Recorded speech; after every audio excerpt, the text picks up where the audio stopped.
김주열의 묘가 남원에 이제 안치되어 있습니다. 그래서 이제 시위가 다시 시작이 되는 거예요. 시위가 다시 시작되고, 대학생은 이제부터 나오기 시작합니다. 대학생은 늦게 나온 거죠. 4.11 이후에. 이제 그 이유가 또 있는 게 뭐냐면, 대학이 4월 달에 개학을 하니까, 대학은 봄방학이 없잖아요. 이제 고등학교는 봄방학이 있어서 2월 달, 그때는 3월 달이죠. 3월 달에도 학교를 나오지만, 대학생은 4월 2일 날 개학을 하니까, 뭐 신학기 초에 이제 좀 준비하는 것도 있고 이제 하다가 4.11이 터지니까 그제서야 뭐 개인으로는 참여를 했을지 모르지만 대학생이 조직적으로 시위에 나오기 시작한 거는 4월 11일 이후에 4월 13일인가 14일에 전북대학이 나온 게 처음이고, 그 다음에 서울에서는 유명한 4.18 4월 18일 날 고대생들이 이제 나와서 동대문을 지나서 국회의사당까지 왔습니다. 국회의사당에 와서 이제 선언문을 낭독하고 여기 이제 이렇게 바글바글 모여들었죠. 그랬더니 이제 고대 총장으로 계시던 유진우 박사가 쫓아와서 학생들한테 제군들의 뜻은 이제 충분히 전달됐으니까 이제 학교로 돌아가자. 그러니까 시위대 앞에 총장이 나와서 설득했고, 그때 또 학생들이 착했나 봐요. 총장의 설득에 의해서 다 이렇게 이제 또 날이 좀 어둑어둑해지죠. 그러니까 있을 만큼 했으니까. 우리 이제 촛불 지나고 나서부터 밤샘이 생긴 거죠. 6월 항쟁 때도 밤샘 시위는 못하고, 6월 항쟁도 첫날 6월 10일은 열심히 했더니 체력이 딸려갖고 이제 10시쯤 되니까 야, 집에 가자. 그러니까 우리들도 뭐 이제 좀 그런 분위기였어요. 그러니까 이제 그때는 훨씬 더 빨리 학생들이, 그러니까 날이 어둑해지니까 이제 집에 가자 이제 하고 집에 가는 길입니다. 그래서 집에 가는데 종로 4가쯤 지나서 그 당시 지금 없어졌지만 천일백화점이라는 게 있었는데, 거기를 지날 무렵에 깡패가 습격을 한 거예요. 깡패가 습격을 해서 학생들이 이제 완전히 이렇게 뻗어 있고, 그때는 대학생들이 양복을 많이 입고 다녔습니다. 양복을 많이 입고 다녔는데 대학생들이 뻗어 있고, 이 장면은 참 기가 막혀요. 그러니까 깡패들은 다 갔는데, 다 사라졌는데, 그리고 고등학생이 와서 형 괜찮아요, 이제 일어나세요 하는데 겁에 질려서 못 일어나고 있잖아요. 상황이 얼마나 살벌했는지를 보여주는 장면입니다. 그래서 국회의사당 앞에, 지금 서울시의회죠, 시청 건너편에, 거기까지 왔었던 학생들이 복귀하는 과정에 이렇게 깡패 습격을 받았다는 게 소문이 쫙 나니까 이게 다음날 이제 4.19로 번지게 되는 겁니다. 그래서 이때 습격을 했었던 이정재, 그러니까 5.16이 난 다음에 나는 깡패입니다 이렇게 조리돌림을 당했고, 결국은 사형을 당했죠. 사형을 당했습니다. 그래서 이제 이 4월 19일 날 전 대학생이 총궐기했다. 열띤 데모의 홍수 장안을 휩쓸다. 조선일보도 4.19에 대해서는 우호적으로 보도를 할 때입니다. 그래서 이제 이렇게 거리에 몰려 나왔고, 이때 중앙청, 조선총독보관부이죠. 지금은 이제 경복궁과 북악산이 보이지만 이때는 북악산이 전혀 안 보이다시피 했죠. 중앙청 뒤에 가야 북악산이 보이는데, 이 앞에 빽하게 시민들이 몰려 있었는데 이걸 경찰이 동원돼서 강경 진압을 했습니다. 강경 진압으로 끝나질 않고 시위대가 어디로 경복궁 앞에 모여드니까 이제 발포가 시작되죠. 여기가 그 당시에 지금은 이제 해양수산부가 됐지만 해사청이라는 게 있었어요. 그러다가 없어졌다가 수산청, 농수산부에 합쳐졌다가 해양수산부로 이제 복귀했는데, 여기 해사청. 지금은 여기 현대 빌딩이 들어서 있죠. 현대가 들어서 있고, 요 뒤쪽으로 정부 세종도청사가 있습니다. 여기. 근데 저는 제가 국민학교 여기서 나왔어요. 이 사진의 오른편 그 모퉁이에 통이동 35번지 제가 다녔던 국민학교가 있습니다. 경복국민학교가 있는데 여기가 발포가 이루어진 현장이에요. 그러니까 2008년 촛불 때도 경찰이 여기서 막았죠. 그리고 저는 여기 있었어요. 저 왼쪽에 지금 고궁박물관 있는 그쪽에 서서 딱 이 사진 장면을 생각을 하고 있었죠. 근데 이제 여기서 발포가 시작됩니다. 시위대는 설마 쏠까 뭐 있는데 딱 경찰. 자, 이걸 보면서 어떤 느낌이 드세요? 렌즈의 각도를 보세요. 지금 찍었다면은 경찰의 총구와 얼굴이 찍혔겠죠. 근데 그때만 해도 언론이 경찰 뒤에 있었던 거예요. 시위대와 함께 다닌 게 아니고. 이 역사적인 사진이 이 경찰의 뒤통수가 찍혔습니다. 총구가 찍힌 게 아니고. 그러니까 언론이 이거는 그 누가 찍었는지는 제가 지금 정확히 기억은 안 납니다만, 그러니까 언론의 태도가 그러니까 이 좀 시위에 우호적으로, 그러니까 날이 갈수록 우호적으로 바뀌어갔지만 아직도 그 상당히 많은 언론들을 어영이 장악하고 있었다. 이제 그렇게 볼 수 있죠. 그리고 이제 발표가 되니까 으악, 여기서 설마 쏘냐 하고 뭐 이러고 있었다가 발표가 되는 거를 이제 뒤에서 시위대 뒤에 있다가 이제 이렇게 뛰어나오는 사람들을 이렇게 찍은 겁니다. 허겁지겁 이제 나오고 있죠. 부상당한 학생을 옮기고 있습니다. 이 사진은 같은 사진이고요. 그리고 이게 부상 소식이 알려지니까 뭐 광주에서도 이 비슷한 사진 있죠. 헌혈하겠다는 사람들이 줄을 이은 겁니다. 그리고 그 총을 쐈다는 소문이 나니까 어머니들이 왜 우리 자식들에게 총을 쏘느냐. 어머니들이 이제 길바닥에 나선 거예요. 어머니들. 그러니까 촛불 때도 이제 그 어머니들 부대가 있었습니다만 이 어머니들이 보기보다 젊은 분들입니다. 제 느낌에는 40대 초반 정도일 거예요. 30, 아마 훨씬 빨리 늙었으니까 그때가. 그러니까 이 어머니들이 나섰고 학생들이 부상을 입었다니까 의대생들이 가운을 입고 나선 장면. 아마 효자동 이발사에도 그 시위 장면이 많이 나왔었죠. 의대생들이 이렇게 됐는데 그걸 하면서 우리가 이제 느끼게 된 게 뭐냐면 그냥 아까 부정선거를 보셨죠. 밀가루 주면 찍어줬다 이거예요. 고무신 주면 찍어주고. 왜? 민주주의가 거저 생겼단 말이야. 선거제도. 우리가 민족 해방을 위해서는 열심히 싸웠지만 일반 민주주의를 위해서는 싸울 기회가 없었잖아요. 근데 이제 미국이 그 분단시켜 놓고 이렇게 동서 냉전 속에서 이렇게 좀 그럴듯하게 포장을 하려고 민주주의를 던져줘서 여성 참정권도 그때 한번 얘기했었죠. 굉장히 일찍 우리가 참정권을 받게 됐단 말이에요. 그러니까 여성 참정권을 위한 투쟁 같은 거 거의 없다시피 했잖아요. 그러다 보니까 그리고 그 여성들의 교육 수준이나 정치직도 상대적으로 뭐 지금하고는 비교할 수 없을 정도로 낮은 시절이었기 때문에 뭐 돈 받으면 또 찍어줘야 하는 것보다 우리 나라 사람들이 또 착해서 뭐 받아먹으면 찍어줘야 하나 보다. 그리고 또 동네 어른이 우리 마을은 다 누구 찍기로 했다. 찍어라 하면은 또 이제 그 찍던 그런 시절이니까 부정선거가 많이 됐는데 우리가 깨닫기 시작한 게 이거죠. 뭐 토마스 제퍼슨이 한 유명한 말, 자유의 나무는 피를 먹고 자란다. 민주주의는 피를 먹고 자란다. 그거를 우리가 실감하기 시작을 한 거예요.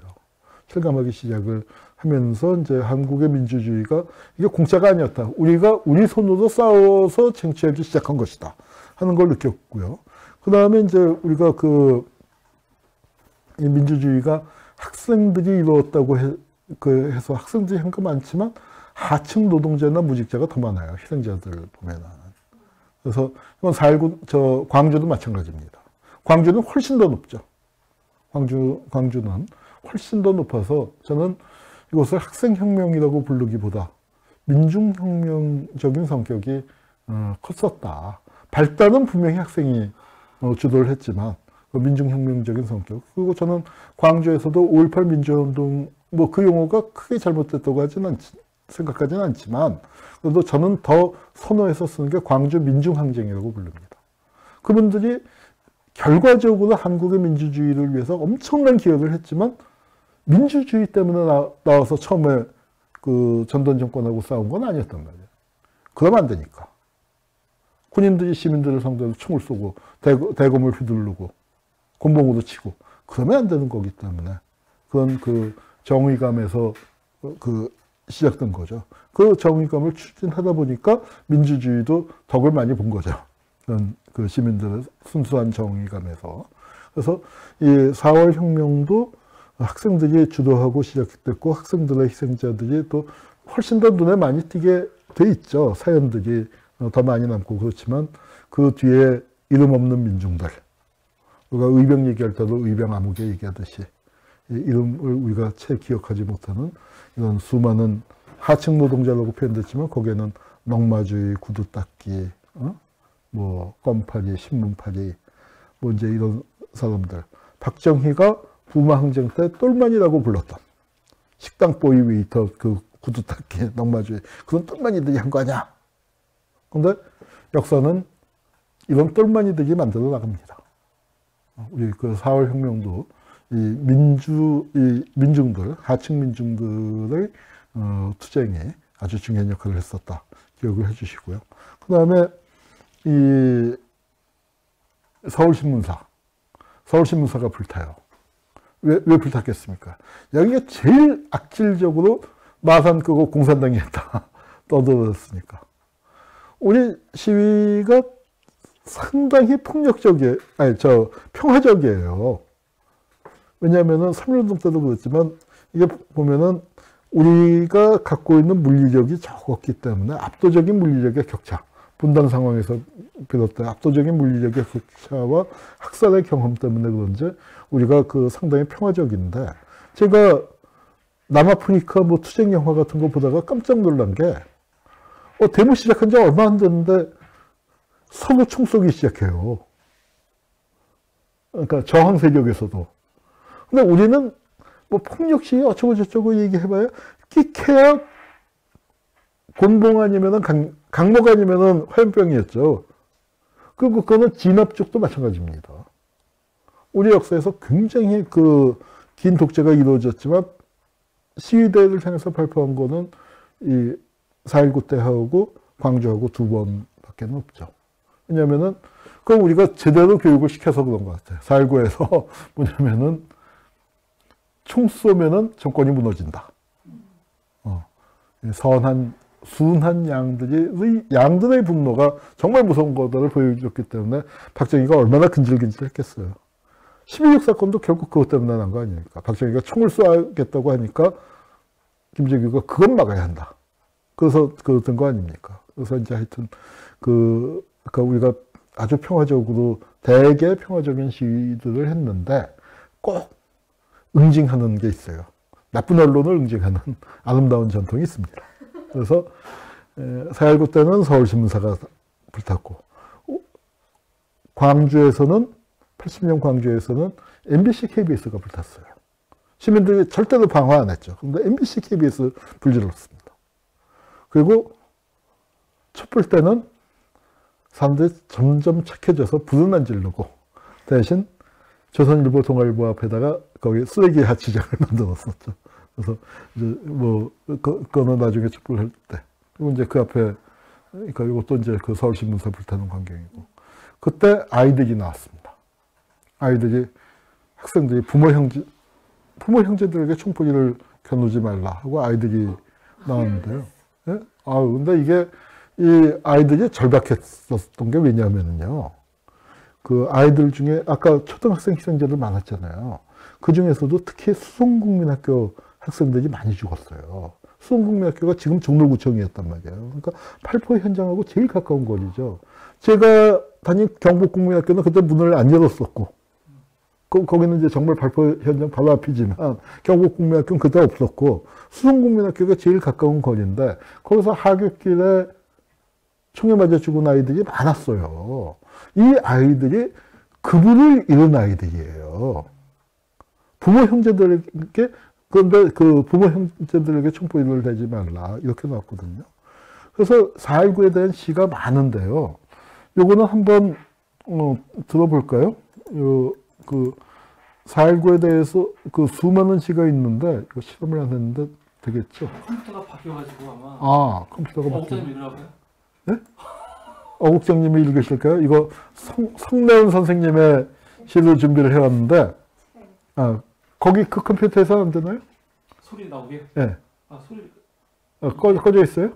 왜 죄송합니다. 저희가 기계 실험을 안 했는데 그러면은 우리 여기서 옮기면 됩니다. 강명희 어린이 대신 어정희 선생님 사람아이엔젤이 어정희 선생님께서 사람아이엔젤은 본당 출연이고 한홍보 TV에는 찬조 출연을 하셔서 읽어주시겠습니다. 가까이 가져가고.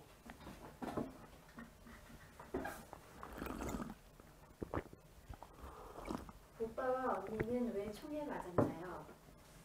아, 슬퍼요. 아침 하늘이 밝아오면은 다른 박질 소리가 들려옵니다. 저녁 노을이 사라질 때면 탕탕탕탕 총소리가 들려옵니다. 아침 하늘과 저녁 노을을 오빠와 언니들은 피로 물들였어요. 오빠와 언니들은 책가방을 안고서 왜 총에 맞았나요? 도둑질을 했나요? 강도질을 했나요? 무슨 나쁜 짓을 했기에 점심도 안 먹고 저녁도 안 먹고 말없이 쓰러졌어요. 자꾸만 눈물이 납니다. 잊을 수 없는 4월 19일 학교에서 파하는 길에 총알은 날아오고 피는 길을 덮는데 외로이 남은 책가방 무섭기도 하더군요. 무겁기도. 나는 알아요. 우리는 알아요. 엄마 아빠 아무 말 안 해도 오빠와 언니들이 왜 피를 흘렸는지, 오빠와 언니들이 배우다 남은 학교에서 배우다 남은 책상에서 우리는 오빠와 언니들의 뒤를 따르렵니다. 서울 수송 국민학생 강명희의 시. 네. 수송국민학교 학생이잖아요. 수송국민학교 학생들이 한 서너 명이 희생이 됐습니다. 그래서 이제 하여튼 이런 시가 나왔고, 그 4월 혁명에 대해서 정말 모든 당시에 시 쓰는 시인들은 다 시를 썼는데, 그 중에서 제일 감동적이고 제일 유명한 시는 역시 이 초등학생이 쓴 시였어요. 이 초등학생들 이 눈빛을 우습게 보지 마십시오. 안타까운 것은 이 초등학생들이 이 세대가 지금 태극기 부대 주력군이 돼 있다는 게 한국 현대사의 비극이면 비극이죠. 그러나 이 시절에는 4월 혁명에 정말 이 아이들도 목이 터져라 목숨을 내놓고 외쳤습니다. 네, 이렇게 이제 중학생들도 나왔고, 그리고 이제 계엄령이 선포되고 탱크가 동원됐어요. 탱크 부대가 이제 딱 있었는데, 그때 다행이었던 건 군이 발표를 안 했죠.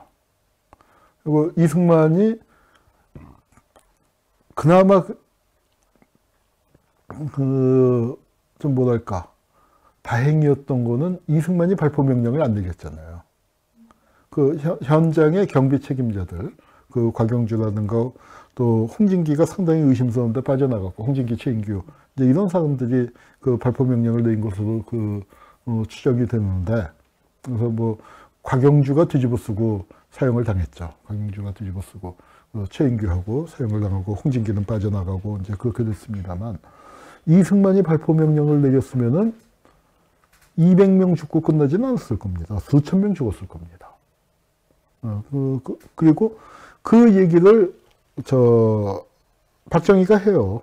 12.6 나기 직전에 부망증 터지고 그다음에 시위가 전국으로 확산될 것 같으니까 이번엔 대통령이 직접 발포 명령 될 거야. 날 사형시킬 거야 뭐 하면서. 그러니까 김재규 입장에서 박정희를 쏘게 된 게, 곽영주가 그 현장에서 발포 명령 내린 거하고 다른 상황이란 말이에요. 전국적으로 동시에 군이 동원돼서 발포 명령을 내리면 시위대 수천 명이 죽어가는데, 그 상황은 막아야 할 거 아닙니까? 그 상황 막을 수 있는 유일한 길은 차라리 박정희의 피를 흘리자. 그렇게 된 거였거든요. 하여튼 이때 발포를 안 했습니다. 그래서 탱크 이제 곁에 시민들이 다가가기 시작하더니, 아 글쎄 겁도 없으셔라. 간이 배 밖에 나와도 유분수지. 탱크 위에 올라타네요. 그런데 그걸 군인들이 저지를 안 했어요. 그러니까 군인들이 시위대랑 같은 편이 된 거죠. 같은 편이 됐다는 거예요. 그랬더니 이렇게 탱크 위에 올라타기 시작했습니다. 이게 탱크라는 건 포만 있어서 알 수 있죠. 탱크를 덮어버렸어요. 이렇게 탱크를 덮어버리고 완전히. 자, 그래서 농담으로 우리가 이런 얘기를 해요. 성공한 혁명과 실패한 혁명의 차이가 뭐냐? 1.5m 차이다. 대중들이 탱크 위에 올라타느냐, 탱크한테 깔리느냐. 성공한 혁명과 실패한 혁명의 1.5m 차이. 이 천안문에서는. 정말 역사적인 사진인데 저분도 희생됐다고 그러죠. 그 탱크를 막아선 그 참 어마어마한 용기였는데 중국 공산당 대단해요. 저거 깔아뭉개고 왔어요. 천안문 앞에서 뭐 1,000명이 죽었다, 3,000명이 죽었다 하는데 아직도 권력 잡고 있죠. 하여튼 혁명에 성공한 정권이라는 게 혁명을 통해서 잡은 정권이라는 건 저렇게 무섭나 봐요. 근데 혁명을 통하지 않고 혁명을 통해서 대중의 지지를 확인했었던 곳에서는 저런 불상사가 나도 그것이 나름 다시 뭐랄까 대중들과의 재합의를 해서 지금 천안문 이후에 30년 동안 뭐 굳건하게 정권을 유지하고 있는 거죠. 뭐 밖에 중국 공산당 비판 세력이 있지만, 근데 우리는 하여튼 저 탱크를 용납하지 않았었던 4.19가 그랬고 광주가 그랬고 그렇습니다. 이것도 뭐 다른 나라에서도 많이 그랬죠. 하여튼 이제 탱크를 타고 우리가 이렇게 탱크 2대 또 군용 트럭을 하고 그러고 이제 이승만이 하야를 하게 됩니다. 이승만 하야는 5분간 쉬었다가